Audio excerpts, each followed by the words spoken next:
Chile adi amaye and into kopiemu from Mantema Water Power 94.1 whole Global FM whole Sharp FM Takra den Shrema one Grand Quanta Boom FM or Jazz Kanjinya me was Sampa Nananum wa for God so West End Radio wala Meleke FM and so Ekutem ok Bazangligi FM or Bolly Rich FM wo asimfo so High Radio Bechem Saso na AOT Radio ewa dambai when Pansampa Wondi FM Ekutemu wo Pusi Gabuno FM Sunyane Sunset Radio was Seshi yo so Nyansapo FM ewa Shama Saso ana Gateway so ewa Nkwanta South efe aya Anapon FM ewa Afukenya se na aya Nyawasi Radio eso Ekutem de dendi amobwa na ofre enya Kasiebo bi etioko piemu ewo nzima mpatema lembela honso a na se Atom Local FM asase tire Ekutem na FVC Radio ni TV wo dunkwa ofenko piemu amonone a Apple State FM of Virginia US omso Kasie no omobwa na adehia ewo eye America memu nso no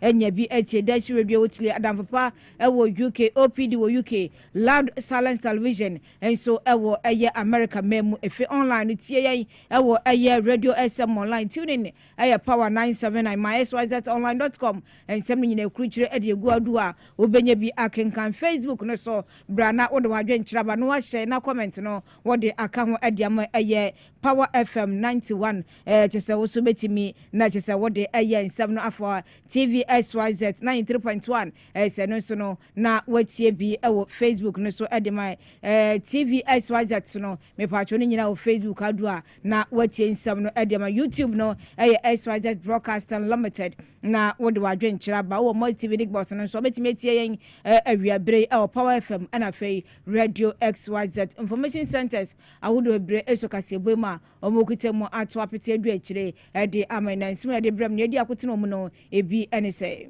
Ghana Mampanyi His Excellency John Dramani Mahama na dua ya no wa bad nine Ghana Broadcasting Corporation wakopiem wo de ntia wakoho no ye de munsam no ebesomo Saso na amani baje se abetodwa ene se Ghana swafo na ohwe esika samso ene no America mano adoa no adentia ese ne nkrata odete omemu no je se wu atwam ko ese onya ye foforo ntino yakwa akotebiri no sansemi no ye bebo awrem adi ho enkomo na ekoya ye fra won se Arise Ghana nei wonma bo Ghana Mampanyi His Excellency John Dramani Mahama baso wo betina banwa so no afi pepepe ene enrada wonmo kire se wabo adwuma pa Samso ana oswafo hwe Ghana sika Samso esrese ubenya se aye petroleum royalties Ghana enya no ye modern entwa sasika ni bifoto embua na se Ghana fo koje nimde ewa amono ne scholarship hunsensem no yemfa enhwe entoto ne kadi anim yemfa bi entuatua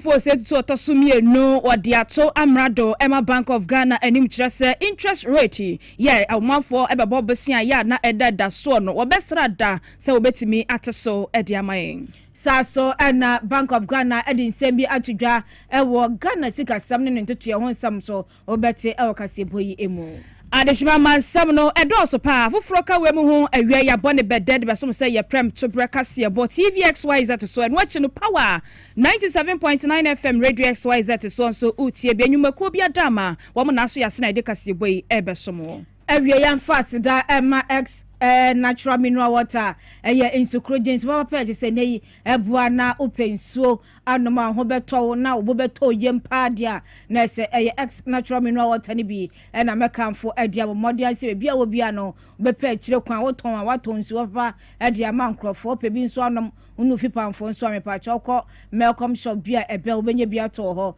saso na abadwumakom hanso a obenye bi ato hwe Mr Robert adodo ape bia no ya de bebro yemfambre ofie nso pa ye bene sa eno na wafre 0596273546 bibia obia no ya de insupapa bibebro na wanum na timi adwo sanso na mensa ka dwumadie no se edaso agira nanso pampia enya asem kuma no anso bafa phone no na wadi agro phone so no aboa na watimi enya sika enti mensa ka promotion edaso ara aginam de denden bomodi na fa phone no dial *274# na se watimi adi eya nhye na twitwu Power FM na fe prompt no de achi na embo betimi atwa na watwe 50,000 Ghana cedis na se omde asi wo mo cheche wo so chefa e wo mutitwa be dodo a obetwa no eno na betimi aboa na se wo so no watimi adi sasika podo bi obenya bi adi atutu niema na etimi aboante kwaso na mensa akadwumadie no fa ho ehyem na embo asanso na dwumakuo bi epe nipa enoma ya dwuma brepem no ye de sansam kyerɛkyerɛ mu nyina nso no ebema mo yene ajepani asum awiei mimidin da chema akosia oforiwa amanfo mene akuya krantema efe yabajebra na kasia no nse wo nyina nso no yede ato manim ye shansam no asia we minim samenka se bia ye Ghana for ne ate asem de anase obi so na ne ho akire ne nyina ne sendura je se eye nwumere fam no eba ebeto dwa se Ghana kane soafo a ohwe eye sikasam so je se Ghana ye pe no na watimi agina dakamu na yebusebusa ne nsem ewo dwumadi odi ye oman Ghana mu SM contract ne ade bebre no se nei ababeto dwa se okopie mu ewo America na se United States immigration and afi customs enforcement se adwumakuo no ensa etimi akano na enkyerɛkyerɛmu a yensa kaye ene se papa ye se okotena America memho se branke de ma no so nkotena ho no bire na twam da na se wosanka nkrata asem no hwɛ na otimi etoto ne yie na se mpoko renew na boa se beye no benya akwanya ewo America memho akoso atena ho se yampa se osan ho yare se de no yo watimi ato aso aye na nso ni nyina no se nya de a se man papa otimi akoye wura keno furiata asem na meken wankwankoye emese nkrata na ewu na nkrata ni wu na se ne no ababetodwa se America man no customs immigration adwumakuo no amode a omotimi akotabiri no se adenti na se ote America memu na oni document se nkrata document oni bi na so ote America memu a de na oje no se ni nyina no won etimi akoso ni mu na sansem se ono ani lawyer ni owura menka promo osei bonsu na feje se omo eka ho na eka bomo de sansem yi ebeto abonte se endra na omo beda na disa na so ne mre nimfo akirem se de asie no ade se omo da so adwuma ebo modern se nkrata asem ne detention yakofa no de na akoto ne ade nyina no ne mabekɔyie ade amano na je se watimi aboa na statement omo de ba abonte ne so akirem se se ade ampanyfo ehwe se omo be tro petition na efe se ne nsema je se fa ne status so betimi atena se ene ade nyina America memu no omo tu ho anamo na atimi aboa na se Ghana so no ya de hia akodi nsensem enei yeso ne mu ewa America no so no nioma atimi akoso de amano na sansem ntine bekɔ amaso na ye ni owura Faruk Wahab a twenkomo onimdipa se eba international diplomatic adwuma na consultant na onimu papa so oye bi de aboanti yenkomu na yembusa no se nsem na ba ne sa no Ghana betimi agina we so esa so owura keno Ofori-Atta ne hiandada na yasra America ma ne se yembo ne mayen na chese ombo enwonhwemu a yepese oba ebeboa special prosecutor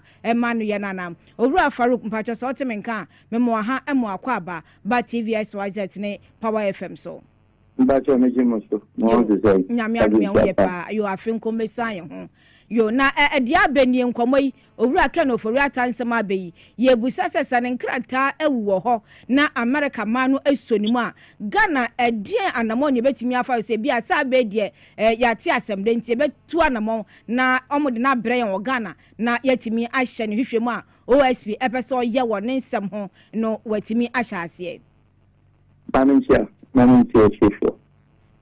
We must be very careful to jump and draw conclusions. And say, for America, I think with American visa, 5 years normal multiple visa. 5 years more normal multiple visa, no. The longest time of entry is 6 months. In the 6 months, any on demand I-94, HSA, within the period of DNRBC, no, and with 6 months, no American, you're illegal. But in the case scenario, say, you and I know, say, or the article, so surgery. Now, surgery, no, do use the medical proceedings, to extend the visa, no. And then we are extending, ama idea now, validly, no, the 5 years multiple visa, and also why first extension, second extension, and the second extension of 6 months, yes, and in the view. In China, I actually no. Let us be very clear, sir. And yet it has nothing to do with the extradition. It has nothing to do with the extradition. It has to do with the ICE, Immigration and Customs Enforcement, which means something related to immigration issue. So to me, resolving immigration issue is back to the street of America, which I believe very well is there. And no, and the lawyers, let us also be careful, sir. Why would it be this time around? The lawyers in the information say, actually, it could be a game, it could be a ploy. Let's be very guided with that. So, you said that the lawyers fight back when it comes to any OSP, any the country Ghana, any that need application for US tradition. And then the same lawyers, mom the D figure, many American IC for the D figure. I will crowd to the center, mama address anybody of that. There could be a game. There could be a game here. So, they just want the Ghanaians to know, okay, Nipan Kwano, after the immigration issue. If he has an immigration issue, what does it mean? American immigration is dealing with him on immigration issue. We are not forced. So, on immigration issue, America, Ghana and Jimmy Gaza, your extradition lawyer, the Kwakwa and our extradition application to a Kwakwa.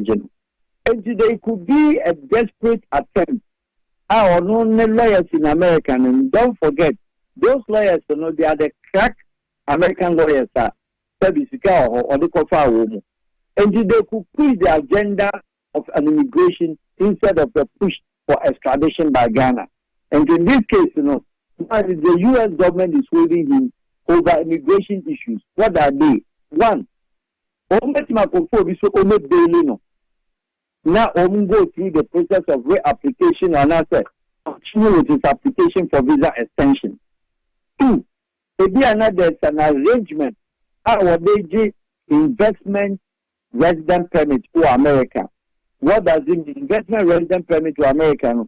So to me, justify a investment of $1 million in the form of even a some deposit, in the form of a dandy award justified say. Within America, they can apply for immigration status called a green card from Ofori-Atta. But in that between now, a couple time as application never go through. The immigration I-94 no because you know there would be he needs what is called immigration status. And immigration status, ombetima deliver, ombetima present, ombetima volunteer the immigration. Say a visa. But they apply for a investment resident permit. And you go through. And the lawyers push the agenda yachino or immigration. Yes, sir. We say, other than this time, the lawyers now PR for Mr. Ofori-Atta say yachino. Why would they do that? To the sense of the address. Who asked them to give us address? Because are they giving address for you to go there or OSP to go where it is? It is very dicey. I'm looking at two scenarios. Scenario one, it could be a ploy that almost means obeying immigration status because the action on so be could be Lina. It's not 3 months. That 3 months on farm paper and one call. While there's an application somewhere, investment, your friend is a green card application. Then so for your investment green card application. May go through investment. Ghana was so flat because America will not release him if he has a green card application already said. Yaman the green card and Ghana and Timing Kofano. The extradition will not work. And if the extradition now, the normal customer of videos is said at that time OSP. Some of us said they all can obscure you to say now only the Omoka because application for extradition is different from declaring somebody red alert. It's not no declare be said or you wanted or konongo. Does that make the person say konongo so you wanted and means application that's a more rush, it was very much in a rush. They rush to tell Ghanaians and we got confused. Red alert means no. Interpol only police our the Interpol operates with the local police. And the local police, American for the will do American resident permit, immigration permit, and immigration will do at that time. you and I know say na omu immigration maso after an American visa in the American visa no I believe and I suspect that the lawyers know any IC in American Immigration and Customs and Enforcement they are finding a way to renew the status. So based on that status any normal day change immigration via president green card or either one. Because America, Canada, which are two immigrant states, anytime a person will step forward for a resident permit, a permanent resident permit, unless one who has refugee status, unless two who are valid visa pending in America, and our short stay pending as far as I-94 is concerned. In this regard, so we're losing the 5 years visa now. And the I-94 now 6 months, we're really 2 times, and the I-94 is where we are. Meaning, so for Ofori-Atta, naked, we need any what is called immigration status. And the only thing to get immigration status, he must return to the immigration, customs and enforcement. And to avoid them, purposely to get them, somebody has to bail him. The lawyers bet my bail a Ghanaian American or Ghanaian with green card or Ghanaian with American passport or anybody an American can go there, validate voluntarily, and I say, or the for U.S. immigration say, "Man, Papa, this address, my address in me, here Juma Waha, Misikeni, Samu Shishana, and this is Diana, yes, property to be justified for far Abosani and Sanafau Nana, Ekamo Daddy, or by presenting the status of resident, either citizen or otherwise. Near the Ofori-Atta man, and once more prepare no application for the permanent resident permit, which is the green card, allowed. He doesn't need to marry before he gets it. He doesn't need to abrogate or dissolve his marriage and marry American. Obetuma J American resident permit by investment, which is $1 million and upwards. And if you to me in Kansas, I mean, Ofori-Atta any $1 million. How which investment green card. And it is for me, they believe in this. The way the push by his lawyers, they rather being the PR of his arrest. I strongly suspect and I smell that say another means of diverting so that the OSP now should only the American say if Mr. Ofori-Atta is having immigration problem with America, it has nothing to do with OSP. It doesn't enhance the arrest. It doesn't have anything to do with Interpol. Neither has it got anything to do with the red alert. The two are completely separately different. And the strategy, the lawyers, heavily use they are redefining among status from their resident permit among. And if he there get the resident permit, he cannot do anything with Mr. Ofori-Atta. Unless America as a government, unless America is not persuaded a district court judge, and it's always the district court area. I'm a district court judge in a case ampa, who between the Mr. Ofori-Atta and that's what I'm crying. So when I'm in the idea, the OSP any day, it doesn't hold water. And I've given this lecture, I've given this advice, I've said this many times over and over, because he cannot, OSP cannot, with just red alert, Interpol declaration, so ultimately, you need a deal with your Interpol uniform. There's no Interpol that goes to anybody's house to arrest. Interpol hasn't got a uniform. It is a country's police. And you have a small unit. Say, I have Interpol. And it's all that you will be crying. See, who must that country police in this regard? America. American police, which is called the federal police, and that county police, and other application. No, the upper court. Now, court is okay. Some of them to come. The court in the case said no. The lawyers to meet the court and say, no, you're minister of Ghana. More than a politically activated, motivated, a politically highly empowered, and to acquire any fair trial. No judge in America. Papa, and many American forces fiscal. So the investment will discuss for people what justify said was $3 million from the Bayou at the high scale. Let's declare to America, you sweat when you they will not release. Coupled with the fact that the new law of extradition is one-sided. What does it mean?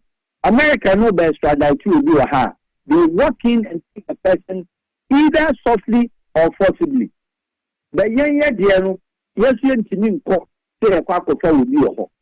It means that Ghana and Timin can say, yes, so you will be to say, after you move and so on, Jim. Now, American former film for you never be, but American former prisoners are only play women, only the by. Even in Yakra, Nagana for my baby, America for 6 years.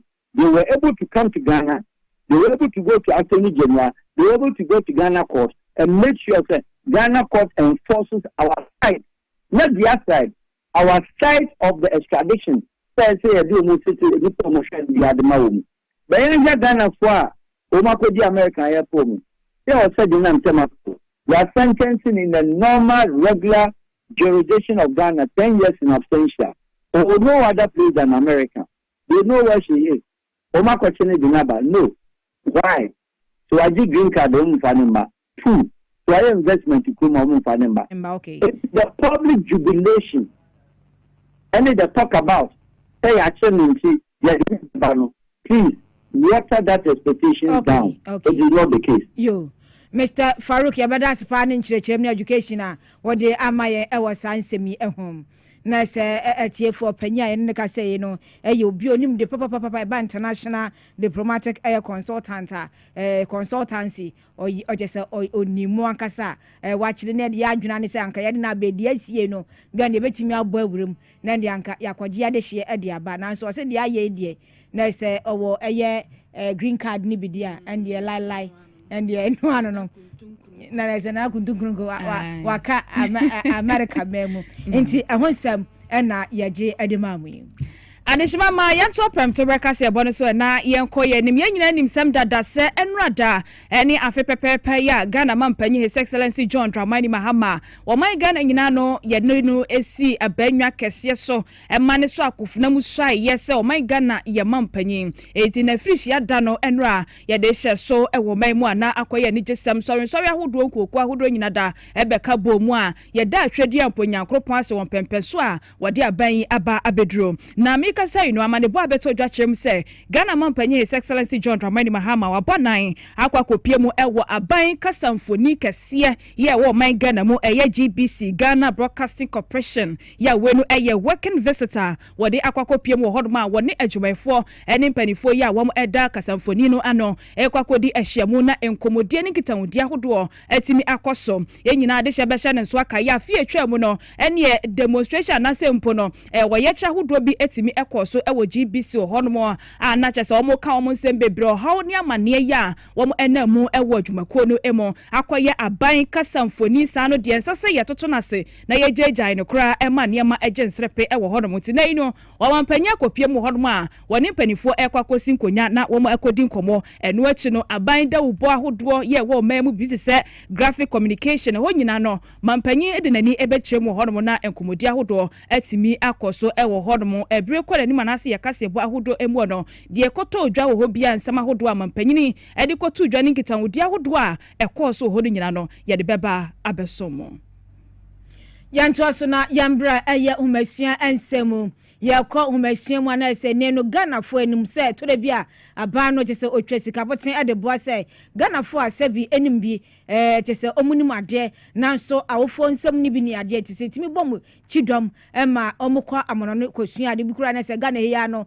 watena esua ade nanso aba no esonim kakra sa na timi aboa scholarship asam na making na de bia betena se Ghana de hia agent tie ewo nkrofo man so no some school fees ya ni ade no akwakoya asam ebi kura to de bia sika kakra bad mom so mo fa ntom ho no mo fa didi na so nko na se nkrofo no dam sa je se ye dede abe kom din achese sa na ye din banka na we na sa baba ya asem kase pa nam so mandro ru ahari na du so no yo so afo hwe Ghana omasuan sam so no e di susue bi atudwa se Ghana ye wo eye sikabutim bi achese no efi petroleum asyoye na se eba yenya bi edeboa na se no petroleum eye royalties no wo yisu asres ankabe ya abentwe emu beye 2.5% na se yemfamboa se beye na Ghana eye scholarship authority no omadwuma ye no ebetimi akonkan na boa na se kebie didi omanim ni ade bum no omatibi nso de bi atuatua na aboa enti weni sa abanu so ma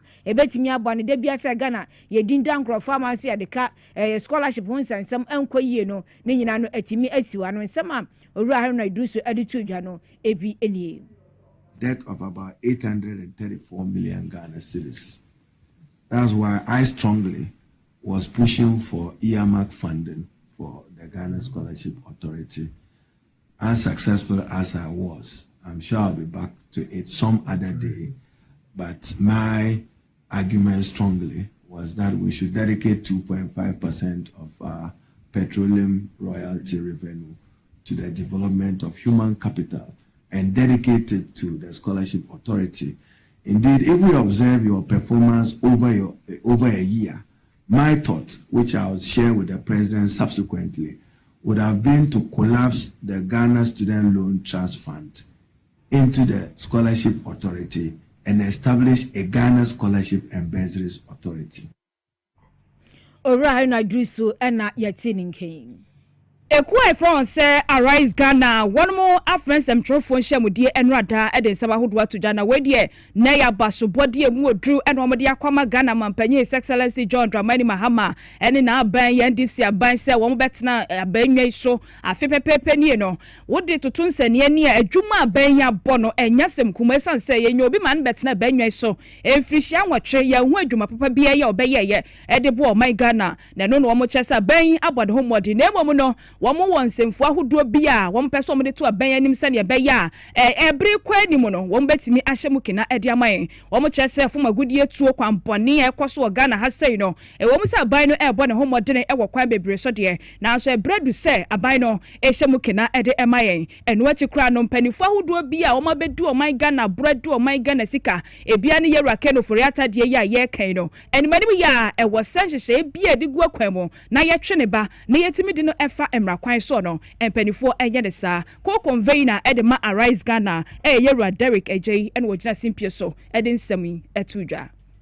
Arise Ghana, we hold the view that Ghana is not a partisan state. If you are NDC, MPP, PNC, and APC, all of which are represented here, we will not shield anyone. We believe that the president will not and must not shield anyone. We want to also entreat the Speaker of Parliament, who has indicated that he will not shield any Galamsey MPs, to take his word and mean it and act upon it. We do know that there are some persons in the Frimpong Batin report who are in Parliament today. The Speaker of Parliament must try and get them all out, every single one of them. And then the new ones that have been identified must also be checked out. Oral is Operation Recover all the loot and not some of the loot. And so we would want all the loot to be recovered. I hope that answers the issue of the plea bargaining. The Ghanaian people say they want Ken Ofori-Atta back. Do you also want Ken Ofori-Atta back? So you will join us when we go to the American Embassy, for example, to picket for the American Embassy to allow Ken to come back and face justice, just like they want some heads of state in some countries to face justice back in America. We would expect that the president continues with the good work that they are doing, not only with the gold board, because note, if there's no incentive to go and dig, no one will mine. Of gold and aggregating of gold is done, our economy will improve and Galamsey will stop. That is a very good one. However, we believe that jobs or alternative livelihoods are some of the things that are driving people into the Galamsey trade. There again, there are lots of opportunities that are being created in the agriculture sector, and that's been the pivot of this government. And we think that we should all embrace all those policies, the good ones, the Konkitikiti and all other policies. Above all, NIMOS must be supported not only by government, but by the people of Ghana. And so if there are communities that go attacking, those who are supposed to go and help fight Galamsey. Adishima way yera Derek J ena yate ne nken sha hodo bi aban ne digu akwam ebeboa ma my Ghana yagina brand no ena wote se wodi mu nsem atu edwa na no achi no convener e de ma Arise Ghana Marion Gifty Nyaba wono so kire se oman wo hwe economy inflation eni mu nsebo a se ne etia popa enei inflation no ejina 5.4% eno achi kra no wo fa economic growth no so a ejina 5.5% ena bioso no foreign reserves ni say no wochemu aye 13.8 billion US dollars ya wotimu say amamuo papa ekoso pa ewo mayi emo woche say 24-hour economy ya ban edi abanso no aboa amanyuma abuso ewo mayi mo. Inflation has plummeted to 6.3% from 23%, achieving a single-digit status for the first time in years and providing much-needed relief to consumers. Economic growth has rebounded impressively to over 6%, signaling a resurgence in productivity across sectors. Foreign reserves have swelled to more than $11 billion, offering a buffer of nearly 5 months against import demands and external pressures. Public debt, once a suffocating burden, has been restructured through prudent fiscal maneuvers, reducing immediate repayment pressures and restoring fiscal space. These are not mere cosmetic tweaks or statistical illusions. They represent tangible, hard-fought gains in economic stability. Today, the cedi stabilizes between 10.4 and 10.6 to $1, a remarkable turnaround that positions it as one of the world's top-performing currencies in 2025, marking its first annual appreciation in over 3 decades. Enhanced export receipts from gold and cocoa through the Cocoa Board and Gold Board respectively bolstered inflows. Debt reduction alleviated outflows pressures, while renewed investor... Way penipa se convener edema Arise Ghana Marion Gifty Nyaba ena yetenin king. Yanto aso na yambra mpanyi hwe Ghana iskasam so mekire panyimpa oda Bank of Ghana no owura Dr. Johnson Asiama ode nsemi atudwa kai Ghana fo nyina sese Ghana sika no ebetimi agira nanso paadia na nyoma mnyenu enedi makoten ba ko ne sese omeye economic discipline ne fese productivity inso etimi akoso aboa na Ghana sika no etimi agira nanso de sansem itudwa wo mrandra asante hene ekor nanso enne etwe nkomo nkita mudie mu no na order sansem yi edi. A currency remains strong, Nana, only when the real economy beneath it is productive. Only when the economy beneath it is competitive. And only when the economy beneath it is disciplined. And that is why we see the city's performance not as a victory lap, but as a responsibility. Sustainability, Nana, as Your Majesty rightly implied in your question, rests on deeper choices. And let me name a few: fiscal restraint instead of excess, production over consumption, exports over imports, and long-term thinking over short-term comfort. Nana, these are not technical matters alone. They are matters of national values and conduct. And in this respect, Otumfo, your public counsel over the years has been remarkably consistent. Na enwachi ana itudwa na wachirem se ne nu so hwa Ghana sikasam ne ade na ade nyamienim no amuba adwuma aye adwuma emesika no so sede wo se no etimi akoso aboa Ghana adwadifo ne nuoma nyina na etimi aboa ni amsa so ema inflation ne ade kura no se edasora eba form. I am pleased to say that since our visit to you, the underlying foundations of the economy have strengthened in important ways. Permit me to say just a few. Inflation, which is the first one, it stood at 23.8% in December 2024. Inflation has fallen sharply since then. By October this year, it got to as low as 8%, and by November, it got to 6.3%. This morning, we woke up to the news that for December, that is the end of last year, inflation got down to 5.4%.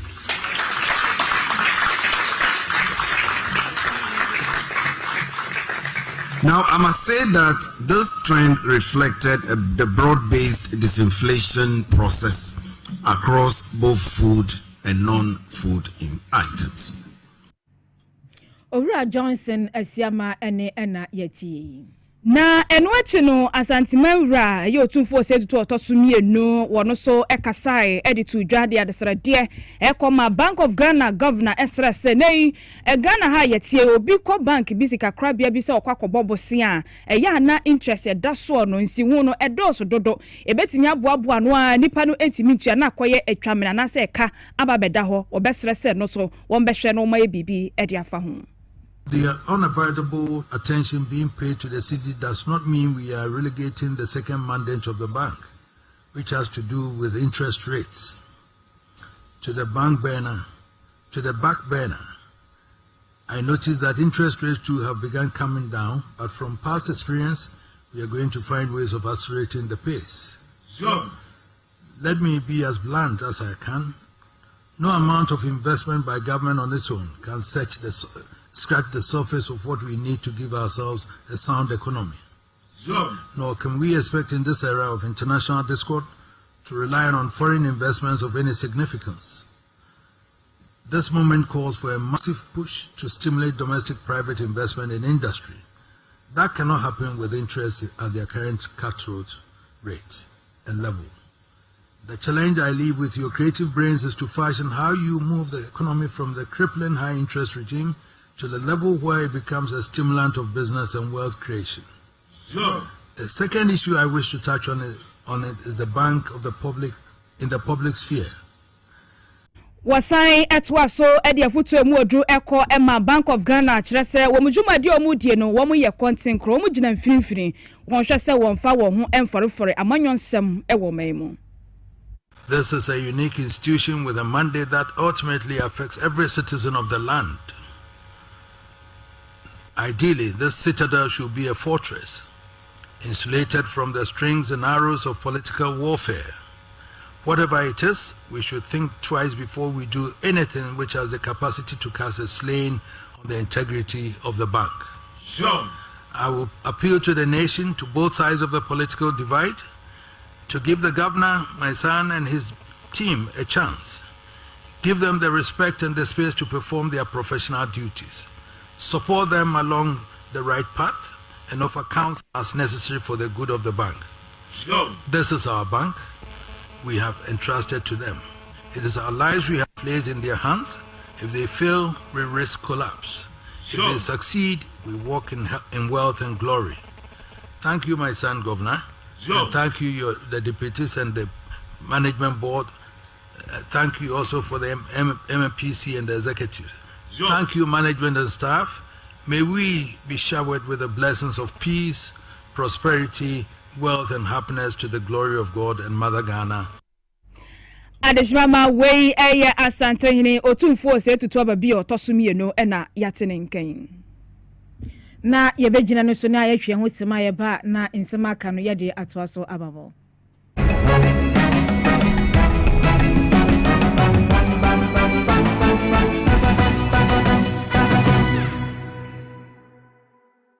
Na ede na ya obayi a oda forma so ne yafunu mu emunumuni. Oh, Mr. Entry, also yare ya titi be benfie pi nanso ne yemu nyono da. Se me chew no ahodo amato a me hunu hwe a ebe ya nwanwa. Menyi ni se wato ulcer tamfo Hexa capsules any Hexa mixture yanum bom kotia ulcer no bia ma no anom. Anka ne ho ato no dadaada. Ulcer dro de eno ne Hexa capsules any Hexa mixture. Ankom ni nchiremu. Ulcer ye kura eto yafunu ene ensunu mu. Etuma wo yafunu ekeka wa. Wogire ho a enyi. Ulcer etumi ema wo ye cheko ebre a wadidi awie. So how eye ulcer de a compare Hexa capsules any Hexa mixture nanum bom na ho ebeto. Pedudu etu a ko okanshi drug lane Kumasi Dani Herbal Takradi AA Mensa Anafre 02038228855 Apefo abatan ya woma won mofra no fo ene mofra woni mfie dumienu enka ho ulcer capsules and in a mixture. Ulcer time for FDA aje edwade nkrato yi atom.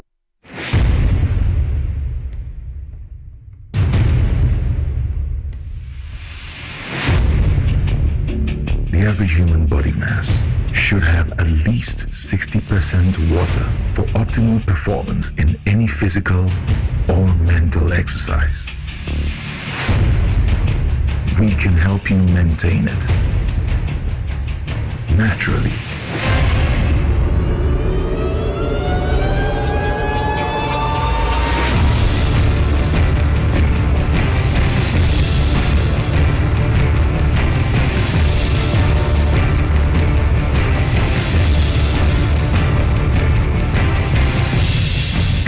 Natural mineral water. Simply natural. For bulk purchase, call 0596 273 546 or 0596 273 547. This advert is FDA approved. Hello, Ghana. Payday is here. Stand a chance to win instant cash prizes on Review Scratch for Win. Up to 100,000 Ghana cedis to be won today. Get ready to play Review Scratch for Win to win big on TV XYZ. Stop scrolling and start winning. It's simple. Dial *850*6# on all networks. Choose your card type and select your lucky card for a chance to win big. Play with at least 5 Ghana cedis or more. You could win up to 100,000 Ghana cedis in cash prizes instantly. Yes, you heard right. 100,000 Ghana cedis in cash prizes. Don't miss out on the chance to win big. Dial *850*6# to play now. Review Scratch for Win. Scratch certificate. It is casting power. You must be 18 years and above to play. Terms and conditions apply. This game is regulated and approved by the NMA America's Foundation.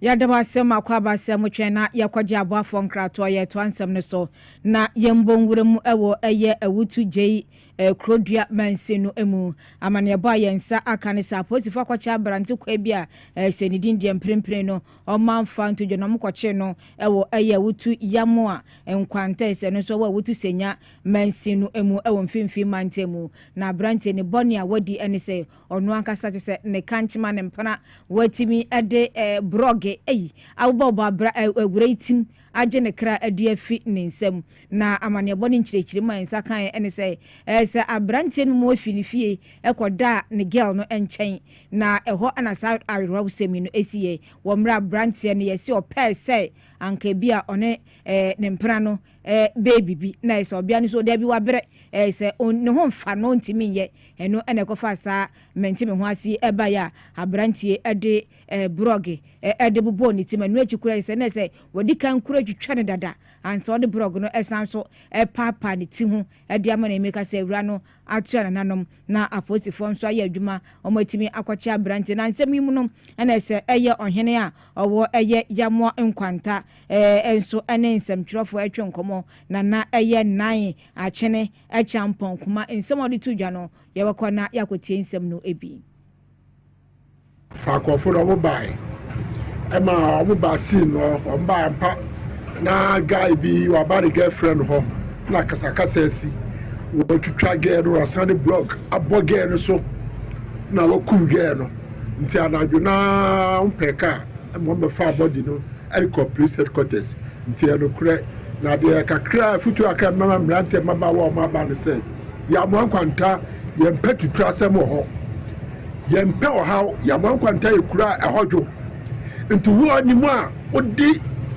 mra be hye unsam ono ilinya asem ono banya asem ono nku binya asem odi mra be hye unsam no de samasafofo no me suma wo mo nsa kan de a ya de kwahye ya de kwama police for na mra no edi wadi nti me we ya futuo ama ya mo ankwanta kuro mani nyina so obi amfa mra en hye sab eye bibia so obi ya wade na wonti ase a brahimfie na beba nananu amanye ya best one asafofo boys no ba kwa kofa ni paraba ya kana ye yi a na de ko police station ntino asem na mte enokre enu anadwo boy bi ya so fi okoma usamama hoside oba be kum girl no eto ya mo ankwanta na se wei ayaro samasi ewo yamwan kwanta na chese nana eye chene achampon kuma eto ne boy se o chirechirim na se ayaro sempa na esi ewo mpatem ho da wama empratwe mu ni aware nyina kra ye bibia wo ho empratwe mu ye hu anya empratwe no aware nyina we na ye ne mpna ho ne mpna kra be ma no ko Salome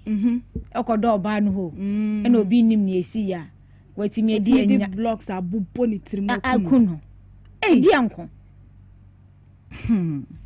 abusiafo yanto aso na yenko yenim yenko piemu ewo Wasamanfi East Mansi no emu ene nei Mansi krachi pani obutu oyo no nyamfo Raymond na eba wone task force ahodo na nananom a wom ewo Mansi no emu posifo akontuma bomu a woni a wonam kwampone so etufu magudie ewo Mansi no emu no womatimi akotu wom esosa na manebo kiremu se wom anya ba bia se biaye ho wom amusieye biaye a wom esie adehye anaso wom kora adehye ehwo na se de galamse foi atu mani tasio manfo ya kwakosio makotu wo na hono kwako pesika kokko na kire se wo nya hint no a wo atimi akotu wo eso se wo nyafo Raymond nana eba ne yensem twovni edi nkomo sa wo koye no wo eye oman sie ya na se watomra wo eye president Muhammad Okan ni tama ye hu ye no na se mpanyimfo e bom mpanyimfo amane eye district commander Biana first Biana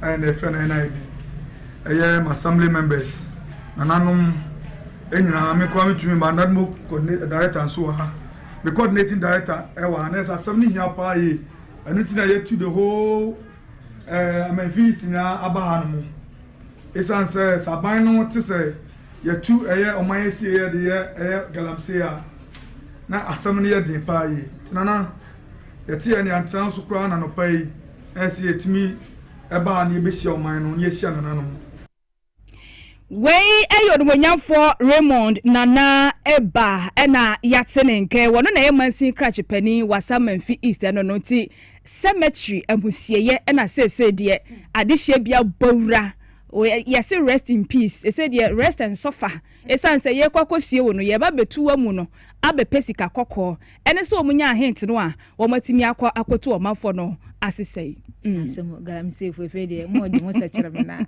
yesira mo ntomobo yenko na yembo kase ne po ensori so na yakọ mfimfi mantemu na honorable ekọ ochire panyi aduamo a ede adesede ato empanyimfo dan sorry awodo anim so mo hwe na ise omo bodawuro Kenya miasem na omo mfa honi dinsem so enwuremu na atimi aboa na sede o kan nsem no yentie nsem no ebi oman no kwanya yimpa ba fadu enye skan de ninse wusika inkwaya adwuma fufu nyeska na se woto kakra won ninse na yeskan enti se Ghana ha yentu gold bio na yen ma nwura empete ya bonten ne yense ska wo nwura ho a ajere yeska se Ghana yentu gold ana yenyoya na se yenwiadze aban sika katase shed na adze mba yeweska enti se yen na yen ya be da chiza ona so no mfa nhye yemu do tsembra otsanya nkopon na mrasam de ebe ye wumpote mifi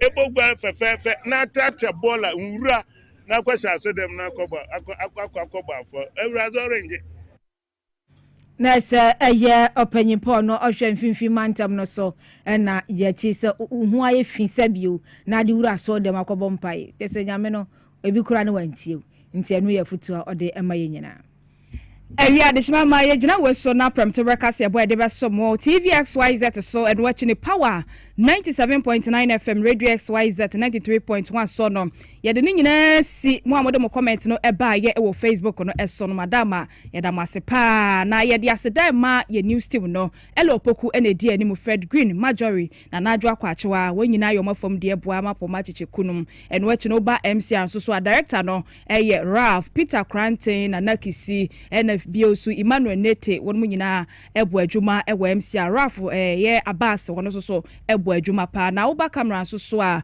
Elvis and afensu Willie won mu enegina camera no echi de my Francis won mu ebo adwuma ewo camera no echi pa Elizabeth Tego Adama na esiesie ye Same ene Francis so na edit videos no ede ema ye yenso a ye je penie esi adwa ekenkan Kasiebo ede ma mo mimidin da chema akosia oforiwa amanfo mene akuya krantama yadamu nyina se amamumo ene hwe ene tie